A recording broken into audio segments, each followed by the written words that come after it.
No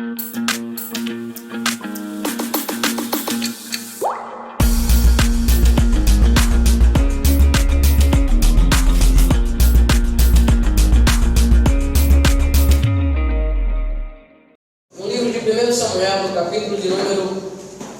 O primeiro capítulo do livro de Samuel.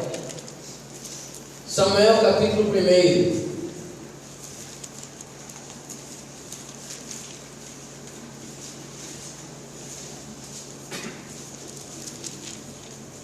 Samuel, capítulo 1.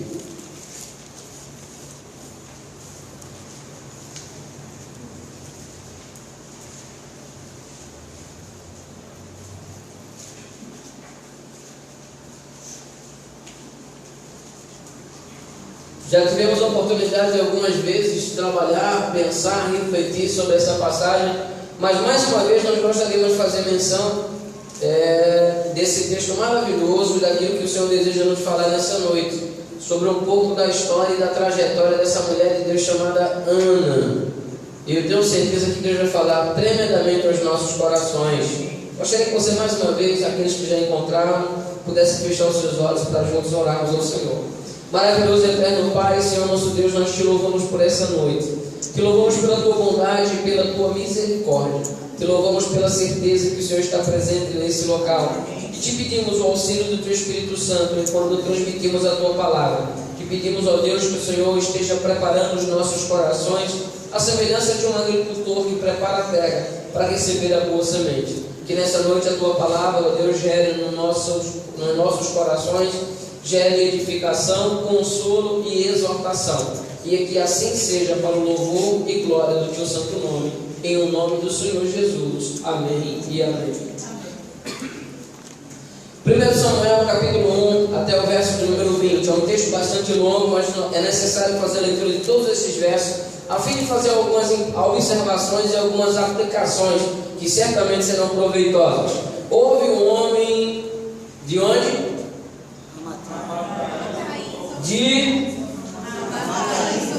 Na montanha de cujo nome era filho de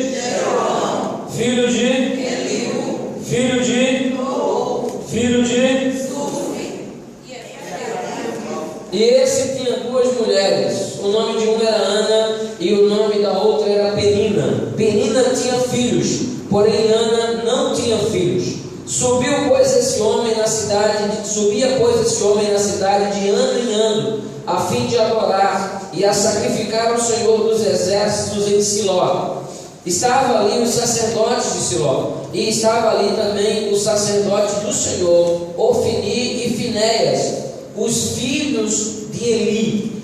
E sucedeu que no dia em que Elcana sacrificava, dava a ele porções a Penina, sua mulher, e a todos os seus filhos, e a todas as suas filhas. Porém a Ana dava a parte excelente, portanto ele a amava. Porém o Senhor lhe tinha cerrado a madre, e a sua competidora excessivamente a irritava, e para embravecer, portanto o Senhor lhe tinha cerrado a madre. E assim fazia ele de ano em ano. Quando ele subia à casa do Senhor, assim a outra a irritava, pelo que Ana chorava e não comia. Então Elcana, seu marido, lhe disse: Ana, por que choras? E por que não comes? E por que está mal o teu coração? Não te sou eu melhor do que 10 filhos?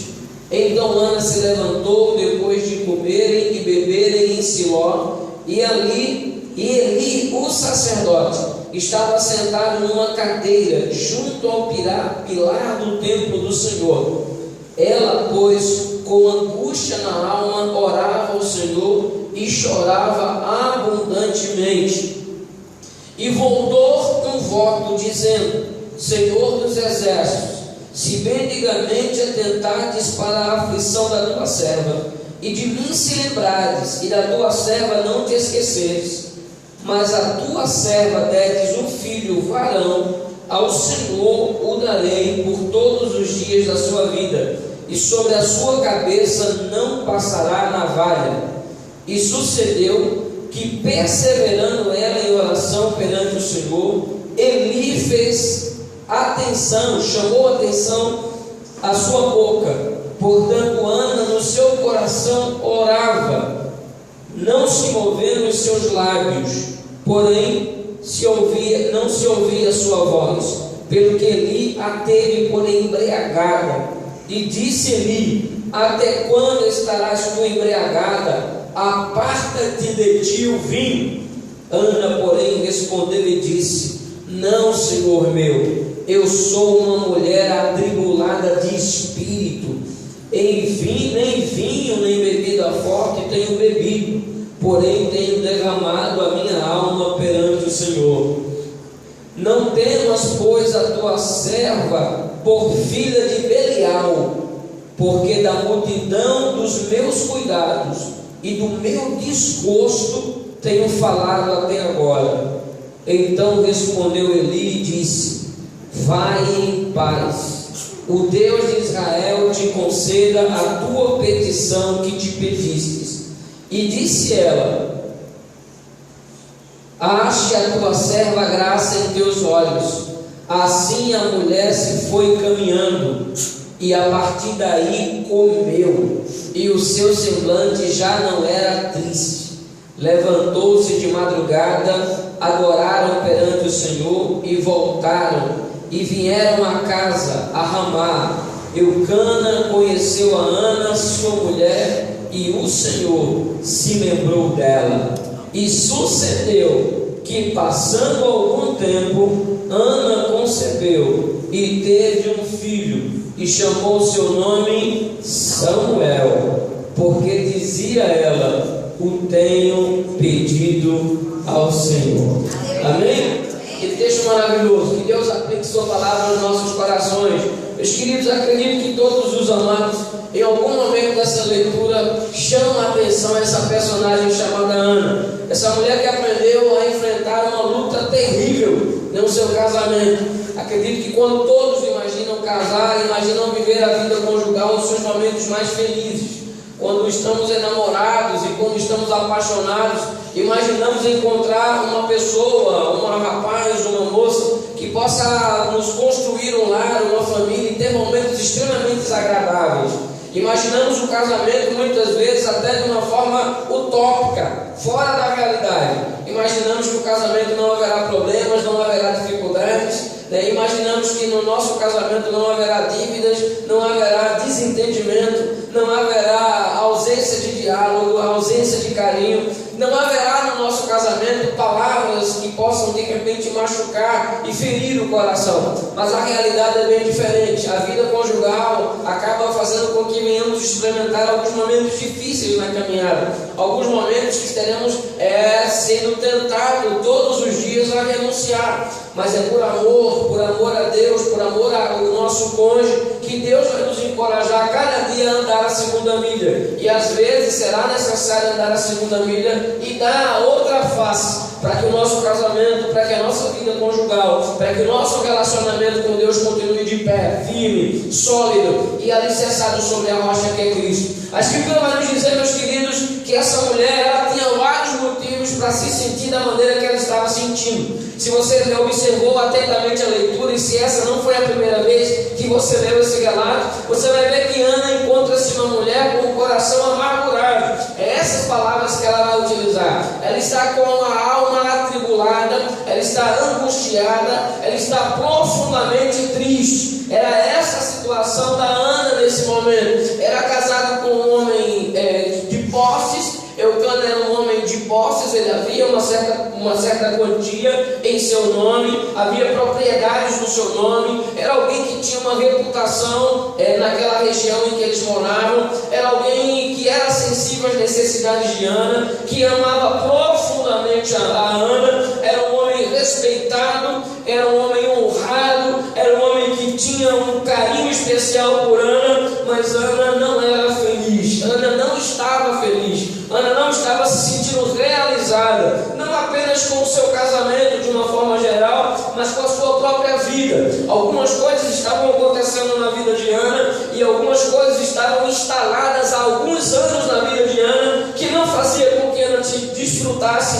a plena alegria. Havia algumas situações na sua vida que eram maiores do que a influência, do que o poder que Elcana pudesse ter, que não podia resolver a situação de Ana. Ana era uma mulher que se encontrava naquele momento emocionalmente abalada, estava triste, destroçada por causa das situações que haviam ocorrido na sua vida. E nós podemos observar claramente de que, apesar de ela ter casado com o homem dos seus sonhos, com um homem que entendia as suas necessidades, com um homem que desejava amá-la profundamente, com um homem que dava o melhor a ela e que desejava dar o melhor a ela, um homem que dava uma atenção toda especial a Ana, apesar de todo o cuidado que Elcana tinha para com Ana, Ana não tinha o seu casamento plenamente feliz. Ela não se sentia realizada no seu relacionamento conjugal, porque lhe faltava um filho. E naquela época, o fato dela ser estéril era algo que pesava muito no seu relacionamento. Ela era vista na sociedade como alguém que não tinha recebido o favor de Deus. O fato dela não gerar filhos para o seu marido era um sinal até mesmo de vergonha para o seu parentesco, que olhava como uma árvore que não produzia frutos. Uma mulher estéril naquela época era vista justamente como aquela figueira lá da parábola dos evangelhos, que Jesus vai procurar na figueira e não encontra o seu fruto. A mulher que não tinha filhos, a mulher que não gerava prosperidade e descendência para o seu marido, era visto como uma árvore amaldiçoada, era visto como uma árvore que não tinha produzido alegria para os seus filhos. Os filhos sempre foram vistos como flechas na mão do seu pai.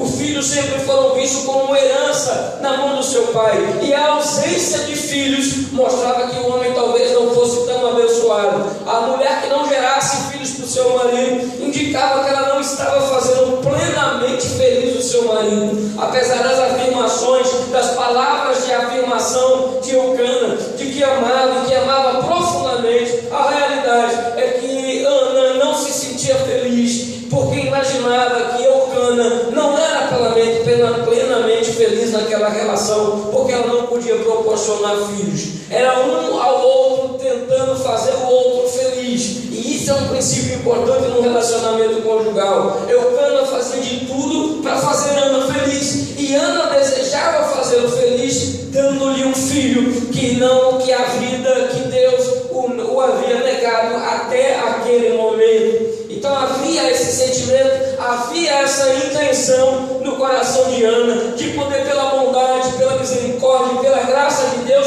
proporcionar-lhes um filho que até então não tinha chegado. Ela era uma mulher estéril, que os anos já estavam passando, a idade estava chegando, e ela estava profundamente aflita.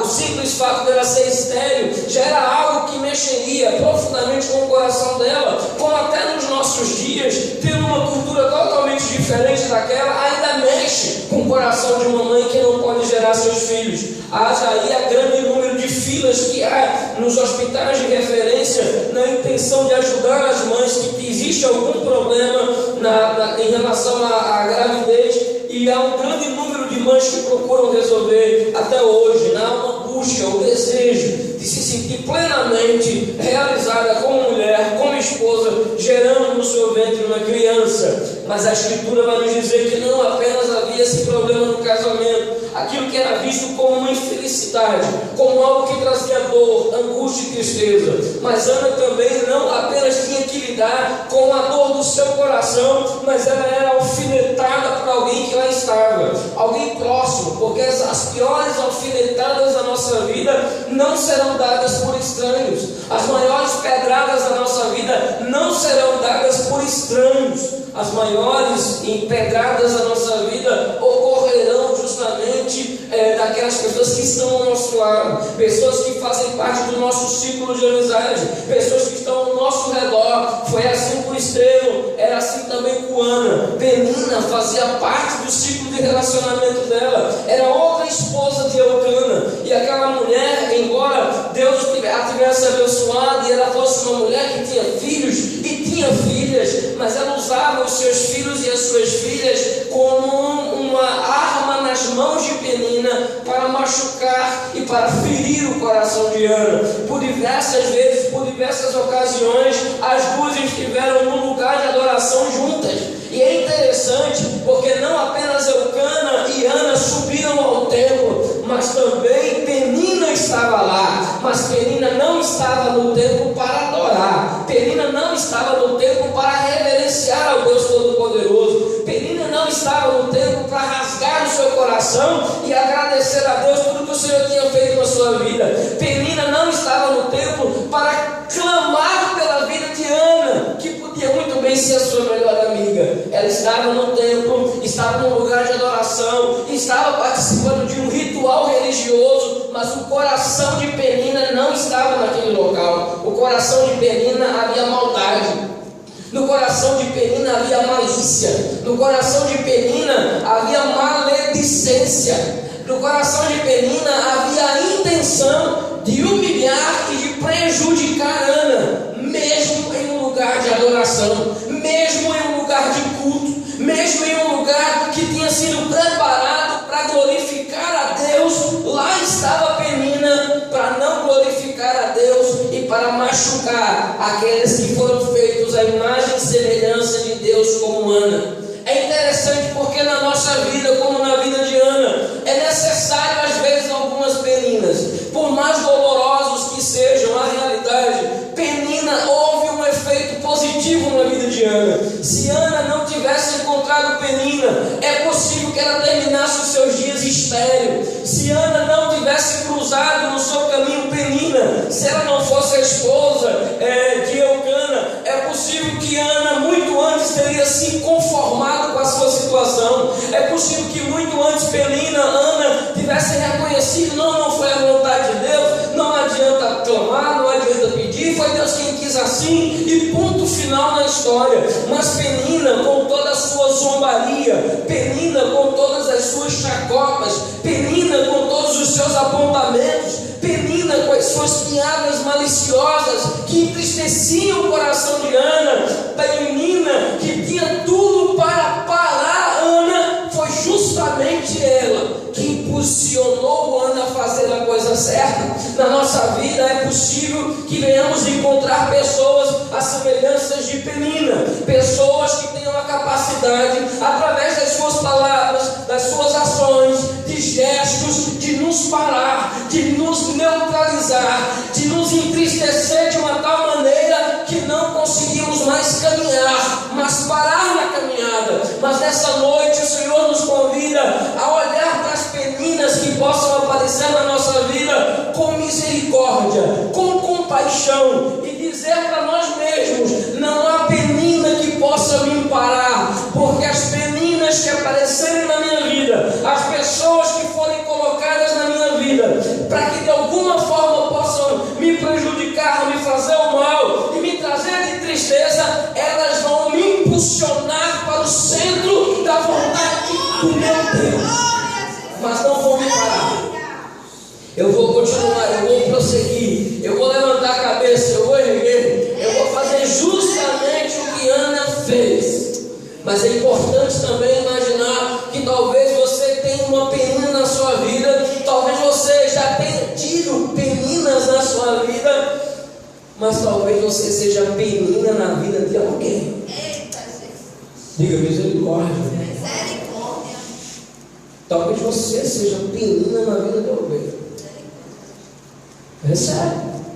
Talvez você está vivendo uma religiosidade, está imaginando que está tão, está quase sendo promovido a arcanjo, querubim, serafim, e talvez você, com as suas atitudes, com as suas palavras, com as suas ações, tenha sido penina na vida do outro.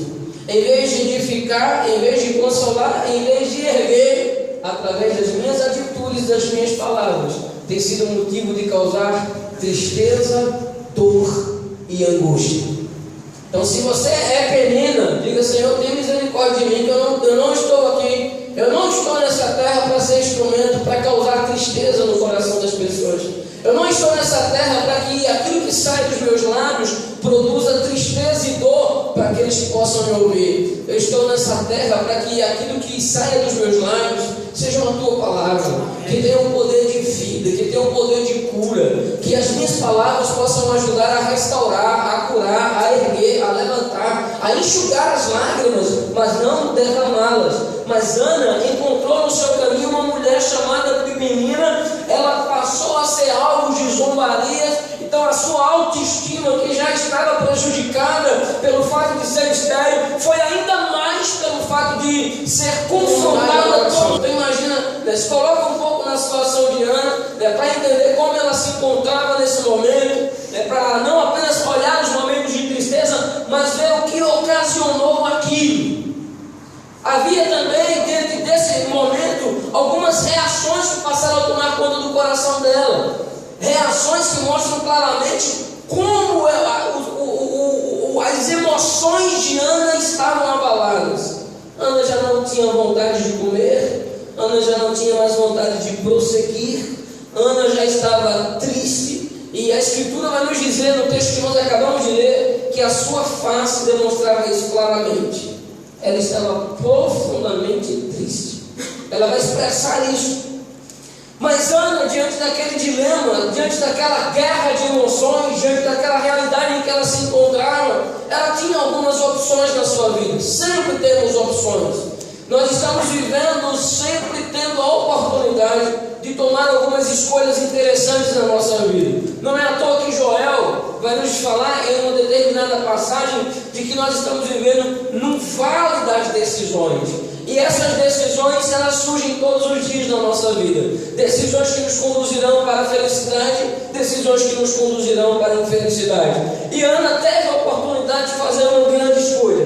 Viver com aquele sentimento de amargura e tristeza no coração, alimentar um sentimento de ódio e rancor contra a Penina, sentir-se frustrada eternamente. Quem sabe talvez os seus dias, ao alimentar todos esses sentimentos, pudessem até mesmo ser abreviados. Tamanho sofrimento e dor que aquela mulher se encontrava. Ela já não se alimentava, certamente não dormia, mas de uma maneira confortável. Então certamente a estrutura física dela já estava abalada. Talvez ela não durasse muito tempo se continuasse da maneira que estava, angustiada, triste, e ainda mais alimentasse o sentimento de ira, de ódio, de raiva contra a Penina. Mas em vez disso, ela entrou no templo. Ela utilizou o mesmo local que também era utilizado por Penina. Ela foi para o lugar de adoração. E no lugar de adoração, Ana abriu seu coração na presença de Deus. Ana rasgou o seu coração na presença daquele que podia todas as coisas. Ana, com todo o seu dilema, com toda a sua história, com toda a sua aflição, Ana abriu seu coração e falou das suas crises, dos seus traumas, falou de todo o preconceito. Ana falou no íntimo do seu coração. E o que percebemos é que Ana, naquele derramar, e como ela mesma diz, eu não estou embriagada, mas eu estou derramando a minha alma na presença de Deus.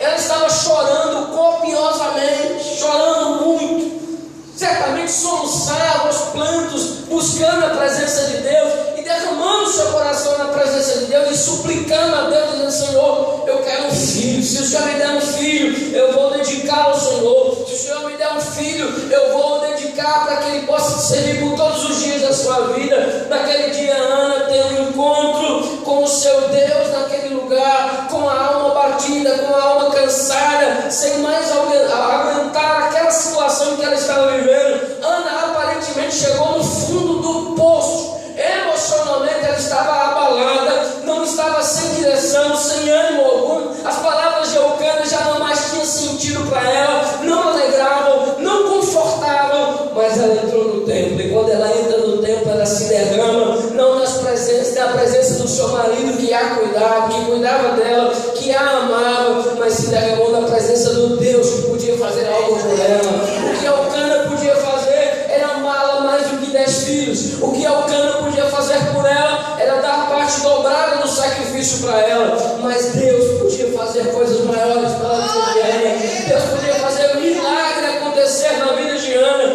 E era justamente isso que Ana sabia, Ana entendia. Por essa razão ela entra dentro do templo, ela não perde tempo. Ela não olha para dentro, entra dentro daquele lugar de adoração e não olha para as coisas que estão acontecendo ao seu redor. Não olha para a estrutura dos móveis que elas tinham. Não olha para as cortinas que lá estavam. Não procurem ver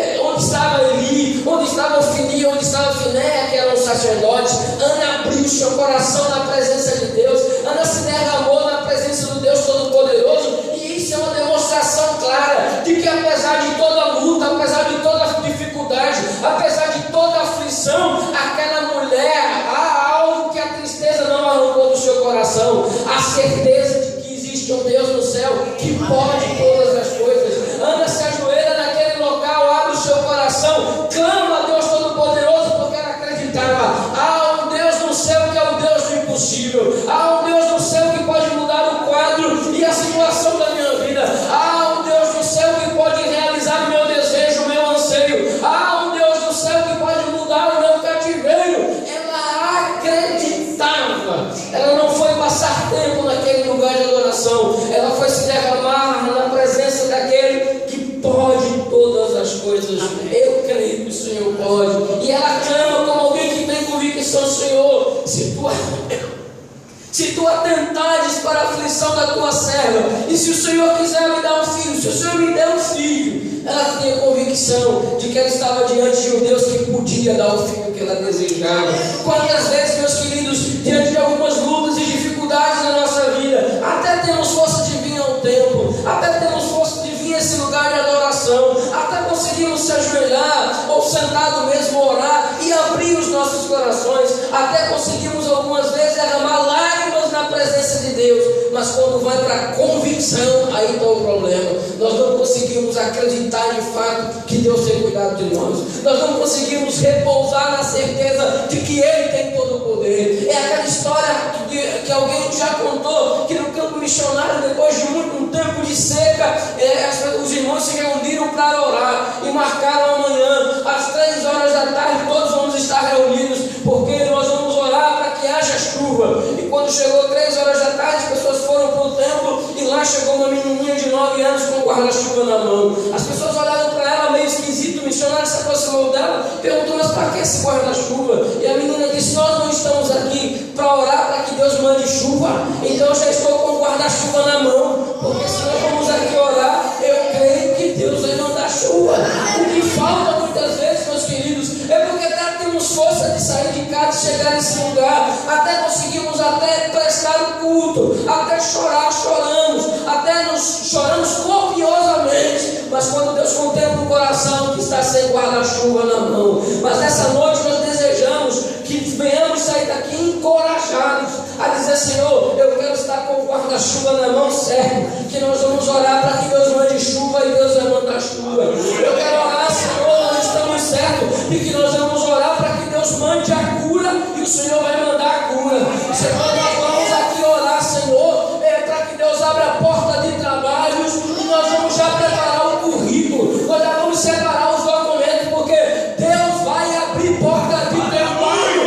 Nós precisamos orar nessa certeza, nessa convicção. Nós não podemos orar para que Deus liberte os viciados, mas vamos orar e já planejar como é que a gente vai levar nos para Cristolândia, como é que a gente vai fazer o acompanhamento deles. Nós precisamos orar da convicção de que nós não estamos orando para uma imagem de escultura, nós não estamos orando para um boneco, nós estamos orando para o Deus Todo-Poderoso, Criador do céu e da terra, e que pode todas as coisas.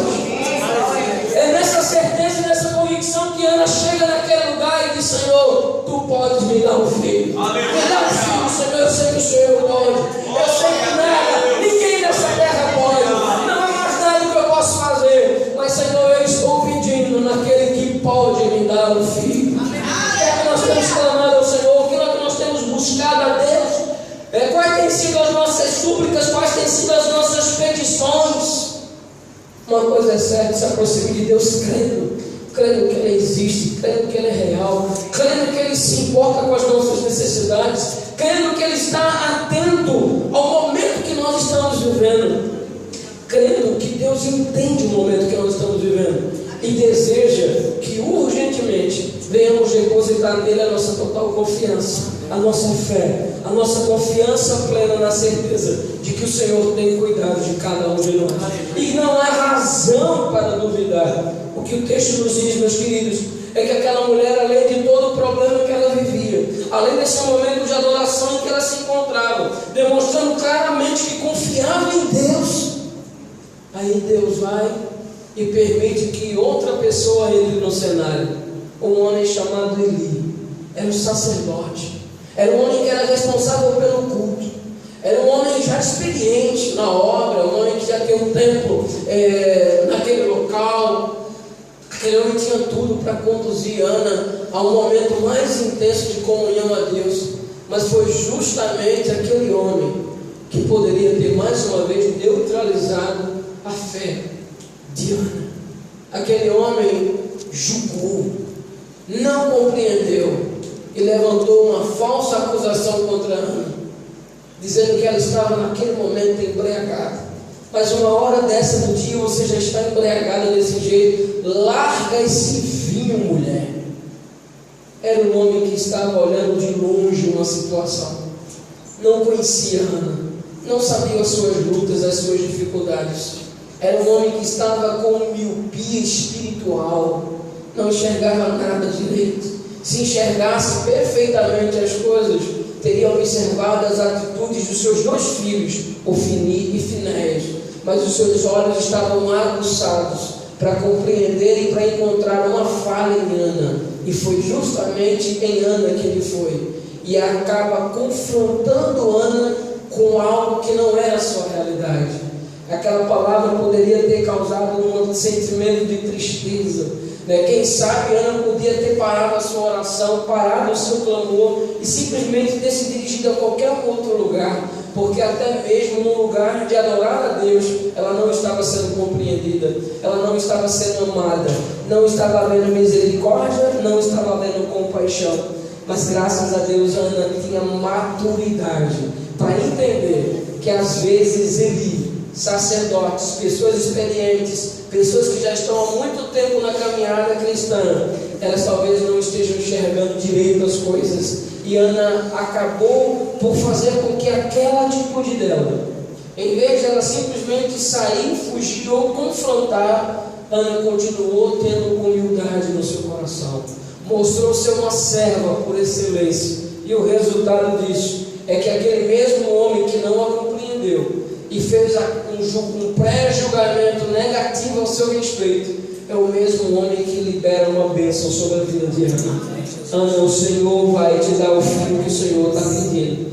O Senhor vai te dar o filho que tu estás pedindo ao Senhor. O desejo do teu coração vai ser realizado. E depois que Deus fala, porque às vezes as pessoas tentam encontrar felicidade em tanto lugar, mas depois que Deus fala, as atitudes de Ana começam a mudar. Observe, depois que Deus usa aquele mesmo homem, falho, imperfeito, míope espiritualmente, aquele homem com os seus erros, Deus usou aquele homem para declarar sobre ela a bênção de que ela teria um filho. A atitude de Ana é uma atitude que mostra a graça de Deus. Observe que no versículo 18 vai nos dizer: Ana então se levantou e seguiu o seu caminho. Ana comeu, versículo 18, e o seu semblante já não era mais triste. Depois que Deus fala, tudo muda, tudo é transformado. As emoções de Ana foram mudadas e transformadas quando ela sentiu que foi alcançada pela graça de Deus através daquela profecia: tu terás um filho. A Escritura também segue adiante de que Ana saiu dali com aquela palavra, mas o texto seguinte, no verso de número 20, diz que só algum tempo depois Ana fica grávida e tem um filho. Durante esse período entre a profecia e esse algum tempo depois, nós não sabemos quanto tempo levou. Se foram alguns dias, alguns meses ou alguns anos. O relato bíblico não nos dá essa informação, mas dá uma informação: algum tempo depois. Não foi algo em seguida, não foi algo instantâneo. Algum tempo depois, ela ficou grávida e aí teve um filho. Ela aprendeu a esperar o tempo de Deus. E enquanto o tempo de Deus não chegava, Ana não saiu da sua posição. Ana continuou no lugar em que ela estava, sem duvidar, até que algum tempo depois ela ficou grávida e teve um filho. Como é difícil lidar com o tempo. Quantas palavras, quantas profecias, quantas bênçãos vêm sobre a nossa vida, que podem vir sobre a nossa vida, acabam ficando no meio do caminho, porque nós não conseguimos esperar o tempo de Deus.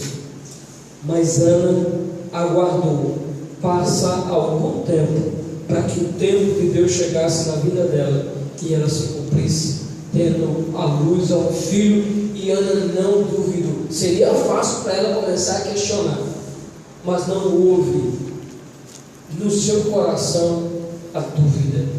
Ela não permitiu que essa árvore daninha pudesse nascer no seu coração. A dúvida não ia roubar a bênção de Deus sobre a vida de Ana. Não permita que a dúvida sobre as promessas de Deus sobre a sua vida acabe roubando as bênçãos que o Senhor tem preparado para você. Creia tão somente. Mas a Escritura nos diz, meus queridos, que em seguida a esse período e ela tem um filho, Ana agora demonstra mais algumas atitudes interessantes. Primeiro, que Ana honrou o voto que prometeu. Ana não se esqueceu daquilo que tinha prometido a Deus. Ana cumpriu minuciosamente aquilo que ela havia prometido a Deus. No verso de número 11, no capítulo 2, vai nos dar a seguinte informação: então Eucana foi-se a Ramá, a sua casa, porém o menino ficou servindo ao Senhor perante o sacerdote Eli. Ela cumpriu o seu voto. Ana não apenas cumpriu o seu voto movida por uma obrigação, mas Ana cumpriu o seu voto movida por gratidão.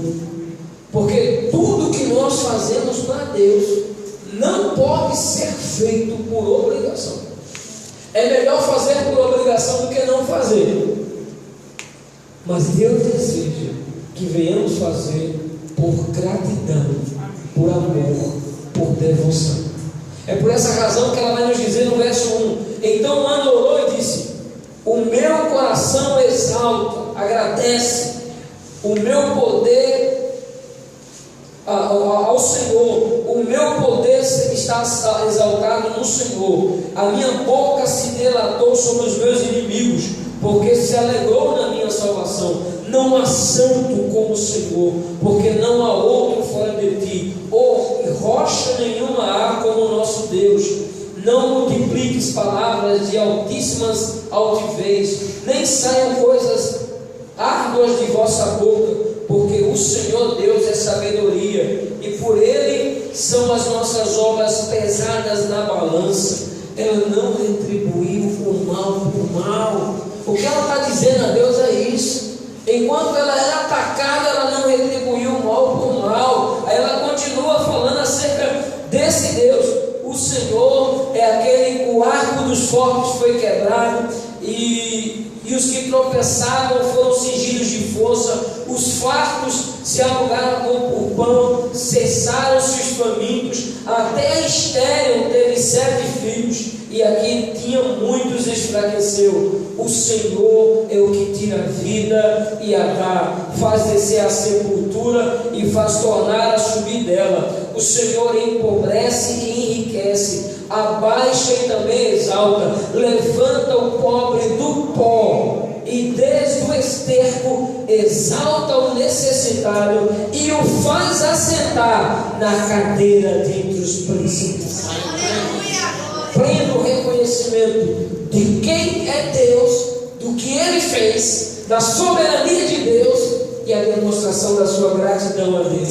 Mas por último, essa palavra nos ensina de que aqueles que esperam, que confiam no Senhor, que diante de lutas como essa, procuram uma pessoa certa no local certo, sem olhar para os lados, sem olhar para os mediadores, e sem permitir que ninguém fora do lugar da oração, ou dentro do versículo de número 21, observe, Visitou, pois, o Senhor a Ana, e essa concebeu e teve 3 filhos e 2 filhas, e o mancebo Samuel crescia diante do Senhor. O que é que isso nos ensina, meus queridos? Meus queridos, Deus faz muito mais do que pedimos. Deus faz muito mais do que sonhamos. Basta apenas confiarmos no Senhor plenamente. Ela pediu um filho.